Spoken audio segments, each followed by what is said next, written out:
I've been getting a lot of questions about the intro sequence, and this is something that I put together myself. I'm really pleased with it. So I did the video side, recording the items that you see using a camera, doing some pull focus stuff, editing everything together, processing it, and animating it in Apple's Motion.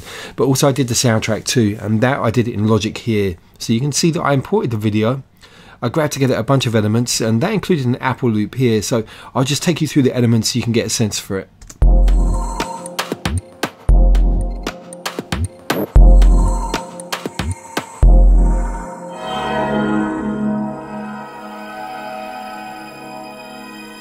So track by track, let me just move this down here. So here's a stab.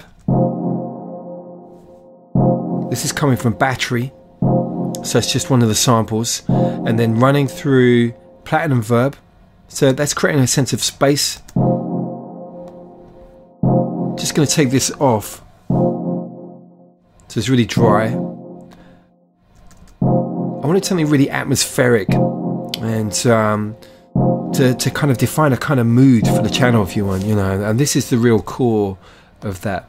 So that's what's going on there. The other elements going on here, there's a boom here. This is an 808 coming from the EXS24. That's designed to work with that chord. So look, we have the two of these together.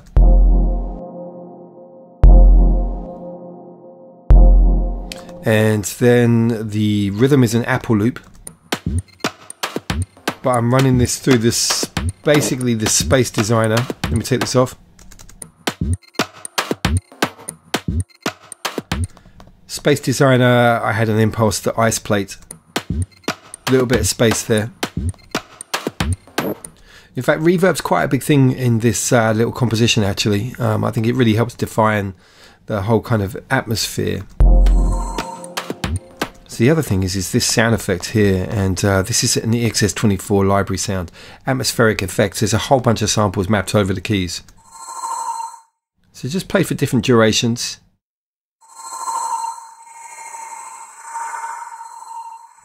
And then there is a little bit of automation going on here. You know, I did some volume fade here. This last section here, the string, what did I do with this? I'm trying to remember. I think it was just volume, wasn't it?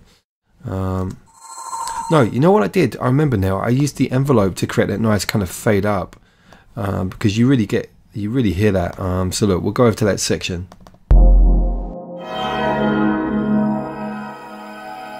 So the high string is a EXS24. This is called Mega Fat Super Strings. You can see here the attack on the volume envelope is really long here. So 6 seconds. And that creates that nice fade in. Could have done that with volume automation, but I didn't. The end chord here is a sample in Contact, just a chord sample. Running through this impulse here, the moving space impulse on the Space Designer. So that's creating a real nice sense of a kind of futuristic space. I'll show you what it sounds like without.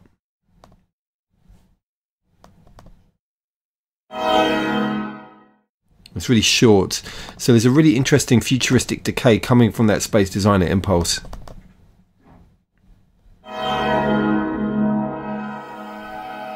That's a real key element of this end sequence here, when I'm using that wobble on the visual and that kind of static TV kind of vibe. So yeah, the elements, I was really pleased with this. It took me some time to select the right kind of sounds and get the right kind of atmosphere. But I'm really pleased with it. So it's just breaking it down. Very simple little composition. I am actually considering turning that into a track at some point as well. The other things that I've got going on here on the master, the solid bus compressor. This is something in the complete bundle that I got fairly recently, just a few weeks ago. And I'm really enjoying using these effects. I believe that they were created, the algorithms behind the interface were done by Softube. They're a very, very cool company in terms of creating plugins. And so Native Instruments have got some real nice mixing plugins here. And then finally the L2, which is my go-to kind of master limiter that I use on a lot of my things. So yeah, that's just a little kind of behind the scenes on the intro sequence for the MPT intro sequence for the channel.